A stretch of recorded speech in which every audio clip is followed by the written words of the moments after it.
আমাদের শুভ্র তো খুব বড় হয়ে গেছে গো আপা, ছেলে বিয়া দেবা না? বউ কবে আনবে ঘরে? আফরোজা কিছু বলতে যাবেন তার আগেই শুভ্র হালকা হেসে তুলিকে কাছে আসতে ইশারা করলো। তুলি ধীর পায়ে শুভ্রের পাশে এসে দাঁড়ালো। শুভ্র পরিচয় করিয়ে দিল। মামি, আমার স্ত্রী প্রত্যাশা হোসেন তুলি। শুভ্রের কথাটা বলার সাথে সাথে সম্পূর্ণ ঘর নীরব হয়ে গেল। ফাহিমা অবাক চোখে তুলিকে দেখছেন। সবার চোখ তুলির উপর পড়তেই আপাতমস্তক কুঁকড়ে গেল তুলি। এভাবে তাকে দেখছে কেন সবাই? ফাহিমা কিছুক্ষণ পর হাসার ভান করে তুলির মুখটা ধরে বললেন, খুব সুন্দরী, শুভ্রর সঙ্গে মানিয়েছে। পাশ থেকে ছোট ভাইয়ের বউ উর্মিলা বলে বসলেন, তবে আমাদের তানিকে আরো বেশি। আহা চুপ, ওদের ভেতরে নিয়ে আসো। ফাহিমা কথা শেষ করতে দিলেন না উর্মিলাকে। উর্মিলা মুখটা কাছুমাছু করে আফরোজাদের নিয়ে ভেতরে গেলেন। তুলির একদমই তাদের কথাটা ভালো লাগলো না। তানিয়াকে কি হয় শুভ্রর? তুলি বাকি কিছু ভাবতে পারে না। তার আগেই তুলিকে বাচ্চা কাচ্চারা ঘিরে ধরলো। সবাই আফরোজাদের নিয়ে একটা ঘরে এলো। ঘরে বিছানায় শুয়ে আছেন একজন বৃদ্ধ মহিলা। মহিলাটি আফরোজার মা খোদেজা বেগম। তিনি এখন বিছানায় থাকেন। প্রস্রাব পায়খানা সবই বিছানায় করেন। তার জন্যে কাজের লোক রাখা হয়েছে। তিনি দেখভাল করেন আফরোজার মায়ের। আফরোজা মায়ের পাশে এসে বসলো। শুভ্র দাঁড়ালো খোদেজার মাথার পাশে। শুভ্র একবার স্যালাইন দেখলো। স্যালাইন চলছে তার। শুভ্র পাশে থাকা ফাহিমাকে জিজ্ঞেস করলো, স্যালাইন কি সবসময় দেওয়া লাগে? হ্যাঁ, উনি মুখে তো খেতে পারেন না সবসময়, তাই বেশিরভাগ সময় স্যালাইন দিয়ে খাওয়ানো হয়। ফাহিমা উত্তর দিল। আফরোজা খোদেজার মুখটা ছুঁয়ে ছুঁয়ে দেখল। জ্ঞান নেই খোদেজার, কাউকে তখন চেনেন না, বোঝেনও না কিছু। আফরোজা তবুও বললেন, আম্মা, আম্মা, আমি আফরোজা আসছি গো। শুনতে পাচ্ছ তুমি আমাকে? ও আম্মা। খোদেজা শোনেন কিন্তু জবাব দিতে পারেন না। আফরোজা তবুও কথা বলতে থাকেন। শুভ্রকে দেখিয়ে বলেন, আম্মা, ও শুভ্র, তোমার নাতি, আমার ছেলে। শুভ্র, এদিকে আয়। শুভ্র এগিয়ে গেল। আফরোজা শুভ্রের গা ছুঁয়ে ছুঁয়ে দেখাচ্ছেন খোদেজাকে। তারপর তুলিকে ডাকলেন, আম্মা, ও তুলি, শুভ্রর বউ। দেখো তোমার বউ পছন্দ হয়েছে কিনা। ও আম্মা, শোনো তুমি আমারে। খোদেজা চোখ পিটপিট করলেন। মুখ দিয়ে গোঙানি বের হলো শুধু। আফরোজা দীর্ঘশ্বাস ফেললেন। মা বাবা বৃদ্ধ কেন হয়? এদের কি কখনো কোনো শক্তি দিয়ে চির যৌবনা করা যায় না? চৌধুরী বাড়িতে দুপুরে বিশাল আয়োজনে খাবার দাবারের আয়োজন করা হলো। সিদ্দিক সাহেব মাত্রই বাজার থেকে ফিরলেন। তিনি ফিরতেই আফরোজা এগিয়ে গেলেন তার দিকে। সিদ্দিক সাহেব আফরোজাকে দেখে হাত উঁচু করলেন। গম্ভীর গলায় বললেন, এসেছো, তবে এই বাড়িতে সবার সঙ্গেই তোমার বেশির অনুমতি আছে। শুধুমাত্র আমার আশেপাশে আসার কোনো অনুমতি নেই। এই, ওদের খাবার সাজাও। কথাটা বলে চলে গেলেন সিদ্দিক সাহেব। ভাগ্যিস শুভ্র আশেপাশে নেই, না হলে কেলেঙ্কারি ঘটে যেত। আফরোজা হাঁপ ছাড়লেন। রাতটুকু আসলো। শুভ্রের জানা মতে সবকিছু এখনো অবধি ভালোই চলছে। তবে আসার পর থেকে নানার সঙ্গ দেখা হয়নি একবারও শুভ্রের। শুভ্র বুঝে দেখা না পাওয়ার পিছনের কারণ কি, তাই সেও আগ বাড়ায় না। রাতের খাবার শেষ হলে শুভ্র বেসিনে হাত ধুতে যায়। তুলিও যায় তখন। বেসিনে শুভ্র হাত ধুচ্ছে, তুলি পাশে ছুটা হাত নিয়ে দাঁড়িয়ে আছে। শুভ্র হাত ধুয়ে তোয়ালেতে মুছল। রুমে যাওয়ার আগে তুলির কানে ফিসফিস করে বলে গেল, রুমে আসো, অপেক্ষা করছি। শুভ্র তুলির গা ঘেঁষে রুমে চলে গেল। তুলি হা হয়ে শুভ্রকে দেখল। এই শুভ্রের সঙ্গে বিয়ের শুরুর সময়ে শুভ্রের কোনো মিল নেই। অবাস্তব লাগছে শুভ্রকে তুলির কাছে। শুভ্র কখন থেকে এতটা নির্লজ্জ হলো? কোন কুলক্ষণে যে রাতের কথাটা তুলি তুলেছে, নিজের উপরই রাগ লাগছে তুলির। রাতের খাবার শেষ হওয়ার পরও তুলি ভয়ে আর রুমে গেল না। বাচ্চাদের সঙ্গে গল্পে মন দিল। গল্পের মধ্যেও বারবার শুভ্রের রুমের দিকে তাকাচ্ছে। শুভ্র এই ডাকলো বলে, ডাকলে যাবে কিভাবে তুলি? দৌড়ে? ছি, তুলির বুকটা কাঁপছে দুরু দুরু করে। কিভাবে মুখোমুখি হবে অমর নির্লজ্জ এক শুভ্রের? মনে হচ্ছে এই প্রথম দুজনের কাছাকাছি আসা, প্রথম স্পর্শ, প্রথম লজ্জা। তুলি বাচ্চাদের সঙ্গে লুডো খেলছিল। হঠাৎ একটা মেয়ে এলো, তুলির পাশে বসে শুরুতেই জিজ্ঞেস করে বসলো, তুমি শুভ্র ভাইয়ের ছাত্রী ছিলে না? তুলি আচমকা এমন প্রশ্নে কিছুটা বিব্রত হলো। পাশ থেকে একটা বাচ্চা বিরক্ত হয়ে বলল। তানি আপু, বিরক্ত করো না তো খেলার মধ্যে, যাও যাও। তানি চোখ গরম করে হিয়ার দিকে তাকালো, বলল, বড়দের সঙ্গে এভাবে যাও যাও করে কথা বলতে হয় হিয়া? বলবো তোমার আম্মুকে। হিয়া খামোখা বকা খাচ্ছে দেখে তুলিই বলল, হিয়া আমরা পরে খেলবো। যাও ঘুমিয়ে পড়ো, অনেক রাত হয়েছে। হিয়া শুনলো না, বাকি বাচ্চারাও তেমনই শুনলো না। হিয়া নাছোড় বান্দার মতো বলল, কাকি, এই চালটা শেষ করি প্লিজ, তারপর পাক্কা ঘুমিয়ে যাব, প্রমিস। তুলি হাসলো, বলল, ঠিক আছে, এই চাল শুধু। তারপর তুলি আবার খেলায় মন দিল। তানি পাশ থেকে এসব দেখলো, তারপর আবারও প্রশ্ন করলো। কবে থেকে প্রেম তোমাদের? তুলি অবাক হলো। লুডো খেলা পস্ট করে তানির দিকে চেয়ে প্রশ্ন করলো, প্রেম? কিসের প্রেম? শুভ্র ভাইয়ের সঙ্গে তোমার বিয়ে প্রেম করে নয়? তানি যেন তাচ্ছিল্য করে বলল। তুলি এবার বিরক্ত হলো, কড়া গলায় বলল, আমাকে শুভ্র স্যারের আম্মু মানে তোমাদের ফুপো পছন্দ করে এনেছেন, প্রেম করে বিয়ে নয় আমাদের।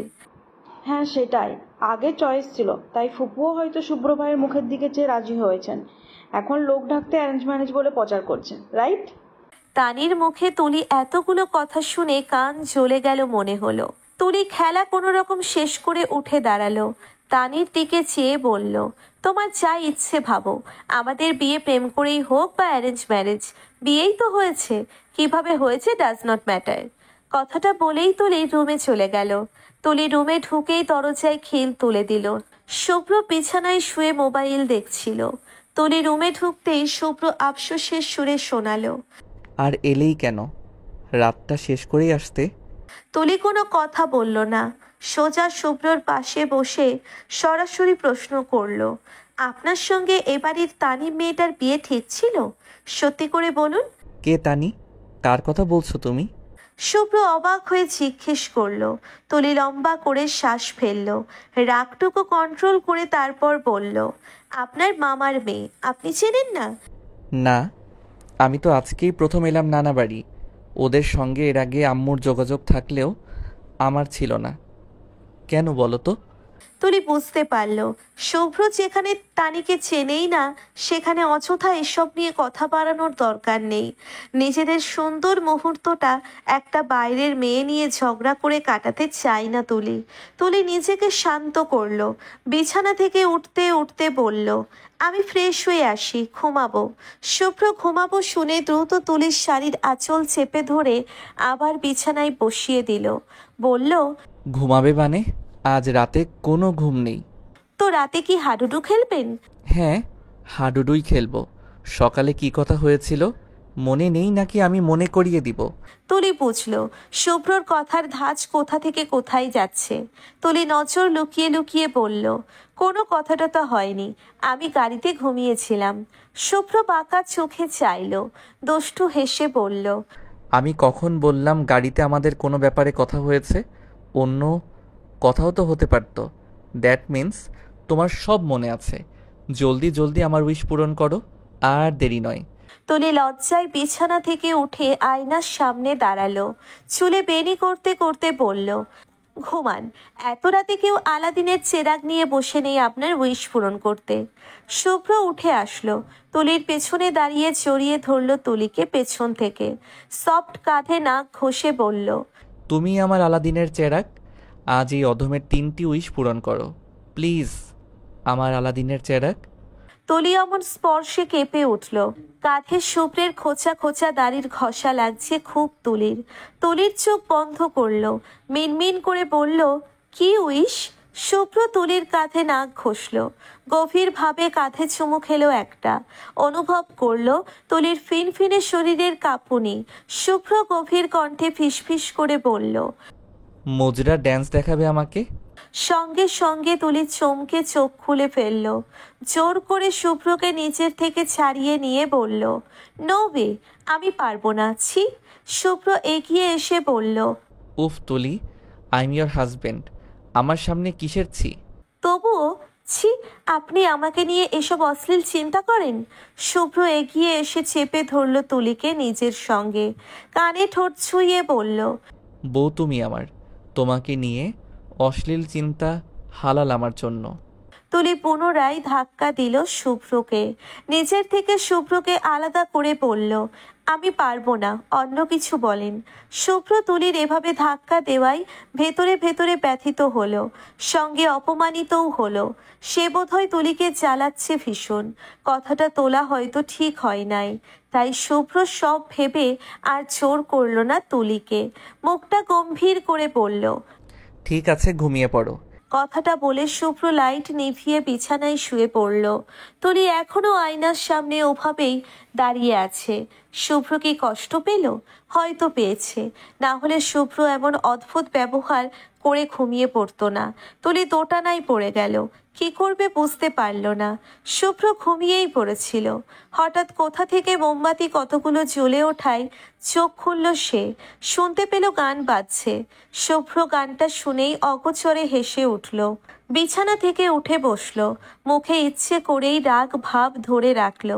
তুলি ফিনফিনে একটা পাতলা শাড়ি পরে শুভ্রের দিকে হাত বাড়িয়ে দিয়েছে।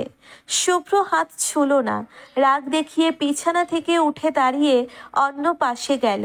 তুলি গান গাইল। তুলি পেছন থেকে জড়িয়ে ধরল শুভ্রকে। শুভ্রের বুকে দুই হাত ঘুরিয়ে চাপটে ধরল পেছন থেকে তাকে। শুভ্র ভাব নিয়ে তুলির হাতটা ছাড়িয়ে নিয়ে অন্য পাশে গেল। তুলি মুখ ভেঙিয়ে আবারও এগিয়ে এলো। তুলি আবেদনময়ী অঙ্গভঙ্গি করে শুভ্রের সামনে দাঁড়িয়ে গলা জড়িয়ে ধরল। তারপর কোমর বাঁকিয়ে মাথাটা নিচের দিকে ঝুঁকায়। শুভ্র এক হাতে তুলির কোমর ধরে তুলিকে আবার সোজা করে ফেলে। তুলি দুহাতে গলা জড়িয়ে ধরে শুভ্রের। গাইল তুলি। শুভ্র গলা থেকে তুলির হাত ছাড়িয়ে নিল। হেঁটে বিছানার পাশে এসে দাঁড়ালো সে। তুলি নেচে শুভ্রের মাথা নিজের শাড়ির আঁচল দিয়ে ঢেকে দিল। শুভ্র হাত দিয়ে আঁচল তার মুখের সামনে থেকে সরিয়ে দিল। তুলি শুভ্রের দিকে চেয়ে রাগ দেখিয়ে আবারও দুহাতে চাপটে ধরল শুভ্রকে। পিঠে চিমটিও কাটলো একটা। শুভ্র ব্যথায় কুকিয়ে উঠল। সঙ্গে সঙ্গে তুলি শুভ্রের ঠোঁটে আঙ্গুল রাখলো। তারপর আঙ্গুলটা শুভ্রের সারা মুখে ছুঁয়ে তুলি গাইল। শুভ্র তুলির চোখের দিকে চাইল। ও চোখ যেন শুধু কোনো চোখ নয়, আস্ত এক মায়ার সমুদ্র। ডুবে যায় শুভ্র। শুভ্র আর রাগ করার ভান করতে পারে না। দুহাতে কোমর পেঁচিয়ে ধরে তুলির। তুলিও বাকি গান শেষ করলো, একে অপরের চোখের দিকে চেয়ে। গান শেষ হলো, অথচ এখনো দুজন দুজনের চোখের দিকে চেয়ে আছে। শুভ্র এগিয়ে এসে তুলির কপালে চুমু বসালো, নেশালো গলায় বলল, থ্যাংক ইউ আমার এই কাঠখাট্টা জীবনে আসার জন্যে। তুলি শুভ্রের চুল এলোমেলো করে দিয়ে মুচকি হেসে বলল, রাগ কমেছে? হেসে ফেলল শুভ্র। উত্তর দিল না। কিছু কথা বলে নয়, করে বোঝাতে হয়। শুভ্র আলগোছে তুলির কোমরে হাত রেখে পাছা কোলে তুলে বিছানার দিকে এগিয়ে গেল। নরম বিছানায় তুলির পিঠ ঠেকতেই তুলি ফিসফিস করে জিজ্ঞেস করলো, বাকি দুটো উইশ? শুভ্র তুলির উপর নিজের সমস্ত ভার ছেড়ে দিয়ে বলল, ওগুলো বিশেষ মুহূর্তের জন্যে তোলা রইল। তুলি অন্য পাশে মুখ ঘুরিয়ে হাসল। শুভ্র তুলির মুখটা নিজের দিকে ঘুরিয়ে কপালে চুমু খেলো। শাড়ির আঁচল সরানোর আগে ফিসফিস করে বলল, চলো ডুবে যাই। কোথায়? সুখের সমুদ্রে। তুলি চোখ লুকালো, অন্যদিকে চেয়ে লাজুক গলায় বলল, আমি সাঁতার জানি না। তাহলে আসো, শিখিয়ে দেই। কথাটা বলে শুভ্র তুলির শাড়ির আঁচল সরিয়ে ফেলল। তুলির গলায় ঠোঁট ছুঁতেই দুহাতে তুলি আঁকড়ে ধরল শুভ্রকে। মানুষটা যখন ছোঁই তুলির এত কেন ভালো লাগে? অন্য কেউ সামান্য হাতটা ধরলেও তুলির গা ঘিন ঘিন করে, অথচ স্বামী শুভ্রের প্রতিটা স্পর্শ তুলিকে যেন স্বর্গ দেখায়। তুলির চোখ বন্ধ করা অবস্থায় ফিসফিস করে শুভ্রকে বলল, ভালোবাসি। শুভ্র মাথা তোলে। তুলির চোখে চোখ রেখে মৃদু হেসে জবাব দেয়, জানি তো। বলেই হালকা হেসে তুলির কপালে চুমু খেলো। অতপর আবারও ডুবে গেল তুলির মধ্যে। দম্পতির এই রাতটা কাটলো অত্যন্ত সুখে আনন্দে। রান্নাঘরে বিয়েবাড়ির খাবার রাঁধা হচ্ছে। বাড়ির বউরা বাবুর্চিদের খাবার রান্নার উপকরণ একে একে এগিয়ে দিচ্ছেন। কজন বাড়তি লোকও এসে বসেছে চেয়ার নিয়ে। মহিলারা গল্প করতে করতে রান্না করছেন। তুলি তখন সবে রান্নাঘরে ঢুকবে বলে রুম থেকে বেরিয়েছে। শুভ্র গোসলে গেছে। বাথরুমে যাওয়ার আগে বলে গেছে সে ফিরে এসে যেন তুলিকে সামনে পায়। তুলি শুভ্রের কথা শোনেনি। ওই নির্লজ্জ পুরুষের কথা শোনা মানে তুলির আজ সারাদিন ঘর থেকে না বেরোনো। বিয়ে বাড়িতে এসেছে, টুকটাক সাহায্য না করলে কেমন খারাপ দেখায় না? তুলি রান্নাঘরে ঢুকবে তখন কানে এলো এক মহিলা বলছেন,